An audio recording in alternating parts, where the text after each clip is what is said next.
Hello friends, welcome to in my YouTube channel. I hope कि आप लोग अच्छे से होंगे। तो आज हम लोग इस वीडियो में क्लास 10th बायोलॉजी चैप्टर 3 परिवहन इसके दीर्घ-उत्तरीय प्रश्नों को सॉल्व करने वाले हैं। तो जो लोग भी हमारे इस यूट्यूब चैनल पे नए आए हैं वो लोग प्लीज़ हमारे इस यूट्यूब चैनल को सब्सक्राइब कर देंगे।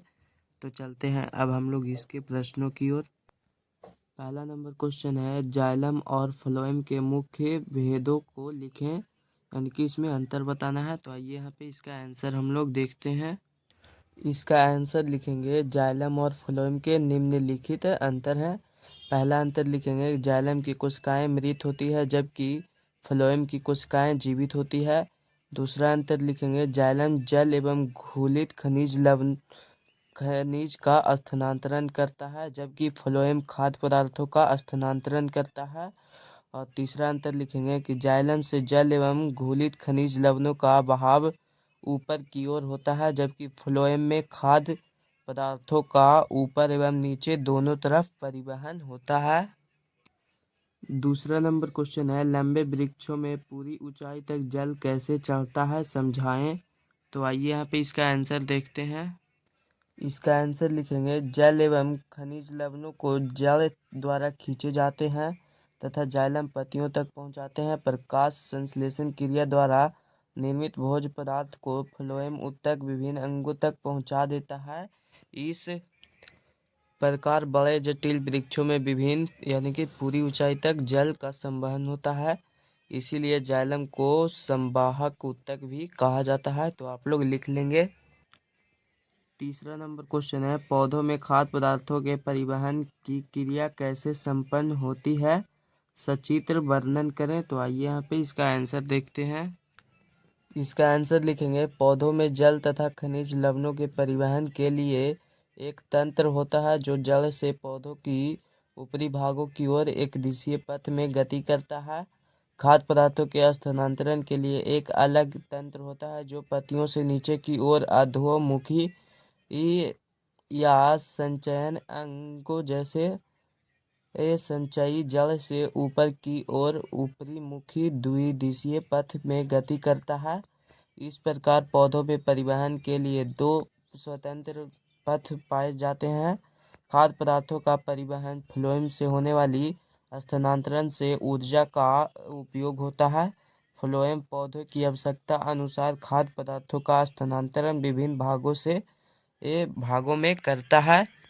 उसके बाद फिर आप लोग यह चित्र जो कि बनाना है, तो आप लोग यह चित्र देखकर अच्छे से बना लेंगे। अब चलते हैं हम लोग इसके अगले नंबर क्वेश्चन की ओर। 4 नंबर क्वेश्चन है, मनुष्य के रक्त की संरचना का वर्णन करें। तो आइए यहाँ पे इसका आंसर हम लोग देखते हैं।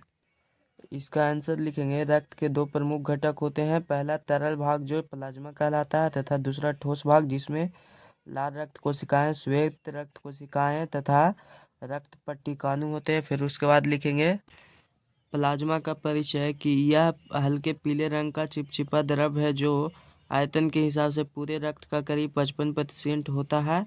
प्लाज्मा में करीब 90% जल, 7% प्रोटीन और 0.9% कार्बनिक लवण तथा 0.18% ग्लूकोज, 0.5% वसा तथा शेष अन्य कार्बनिक पदार्थ होते हैं। फिर उसके बाद प्लाज्मा लिखेंगे कि प्लाज्मा में उपस्थित प्रोटीन प्लाज्मा प्रोटीन कहते हैं जिनमें फाइब्रिनोजिन, प्रोथ्रोम्बिन तथा हिपैरिन होते हैं।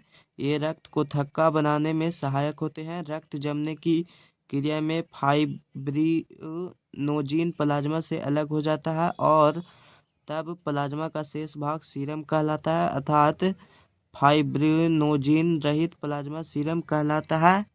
और इसका दूसरा भाग, रक्त की संरचना का दूसरा भाग था रक्त कोशिकाएं, जिनमें लिखेंगे कि आयतन के हिसाब से रक्त कोशिकाएं कुल रक्त के करीब 45% भाग है।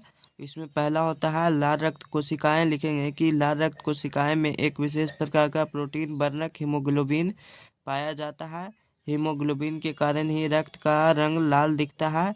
हीमोग्लोबिन के एक अणु की क्षमता ऑक्सीजन के 4 अणुओं से संयोजन की होती है। इसी विलक्षण गुण के कारण इसे ऑक्सीजन का वाहक भी कहते हैं। लाल रक्त कोशिकाएं शरीर में श्वसन गैसों का परिवहन करती है।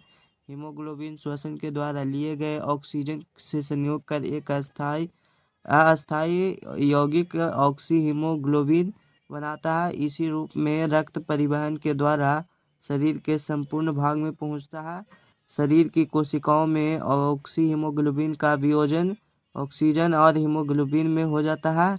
यह ऑक्सीजन विसरण द्वारा कोशिकाओं में पहुंचकर कोशिकीय श्वसन में भाग लेता है। इसके उपरांत बना कार्बन डाइऑक्साइड फिर हीमोग्लोबिन से संयोग कर एक अस्थायी यौगिक कार्बोक्सी हीमोग्लोबिन बनाता है, जो रक्त संचरण के द्वारा फेफड़ों में पहुंचता है। यहाँ कार्बोक्सी हीमोग्लोबिन वियोजित होकर पुनः कार्बन डाइऑक्साइड तथा हीमोग्लोबिन बनाता है। फेफड़ों द्वारा इस कार्बन डाइऑक्साइड को शरीर से बाहर निकाल दिया जाता है। मनुष्य में मेलिया वर्ग के अन्य जंतुओं के लाल रक्त कोशिकाओं में न्यूक्लियस नहीं होता है।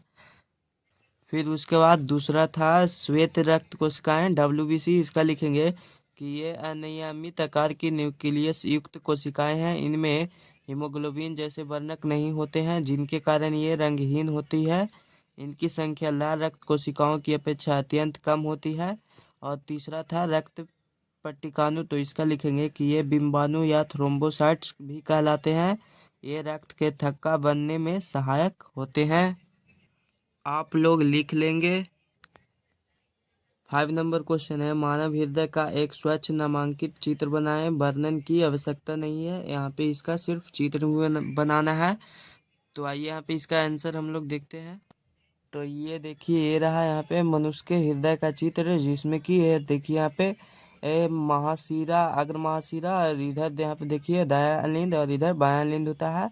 यह फुफ्फुस शिरा, यहाँ पे देखिए फुफ्फुस शिराएं होती है। ये देखिए पश्च महाशिरा। तो आप लोग यही चित्र यहाँ पे देखकर आप लोग बना लेंगे। 6 नंबर क्वेश्चन है, मनुष्य के हृदय की संरचना का सचित्र वर्णन करें। तो आइए यहाँ पे इसका आंसर हम लोग देखते हैं। इसका आंसर लिखेंगे, हृदय का आकार तिकोना होता है। इसका चौड़ा भाग आगे की ओर और सकरा भाग पीछे की ओर होता है तथा यह बाईं तरफ झुका होता है। हृदय पेरिटोनियम की एक दोहरी झिल्ली के अंदर बंद होता है, जिसे हृदयावरण या पेरिकार्डियम कहते हैं। पेरिकार्डियम की दोनों झिल्लियों के बीच की गुहा को पेरिकार्डियम गुहा कहते हैं। इस गुहा में पेरिकार्डियम द्रव भरा रहता है। यह द्रव हृदय को बाहरी आघातों से तथा हृदय गति के दौरान हृदय और पेरिकार्डियम झिल्ली के बीच होने वाले संभावित घर्षण से बचाता है। फिर उसके बाद आप लोग मानव हृदय का चित्र बना लेंगे। तो ये रहा आपके सामने चित्र, आप लोग देखकर इसका बना लेंगे। 7 नंबर क्वेश्चन, जो कि लास्ट क्वेश्चन है, मनुष्य के हृदय की कार्यविधि को समझाएं। तो आइए यहाँ पे इसका आंसर हम लोग देखते हैं। इसका आंसर लिखेंगे कि हृदय शरीर के सभी भागों से अशुद्ध रक्त को ग्रहण करता है, फिर उस अशुद्ध रक्त को ऑक्सीकरण के द्वारा शुद्ध करने के लिए फेफड़ों में भेजता है तथा पुनः शुद्ध रक्त को फेफड़ों से ग्रहण कर शरीर के विभिन्न भागों में पंप कर देता है, जिससे संपूर्ण शरीर में रक्त का परिसंचरण होता है। हृदय की क्रिया इसकी पेशीय भित्ति के संकुचन के द्वारा संपादित होती है। अगर आप लोग इसके अभी तक अति लघु उत्तरीय और लघु उत्तरीय प्रश्नों को नहीं देखे हैं, तो जाकर आप लोग इसके डिस्क्रिप्शन बॉक्स में देख लेंगे, वहाँ पे इसका आंसर दिया हुआ है। आप सबका अपना YouTube channel online study classes, धन्यवाद।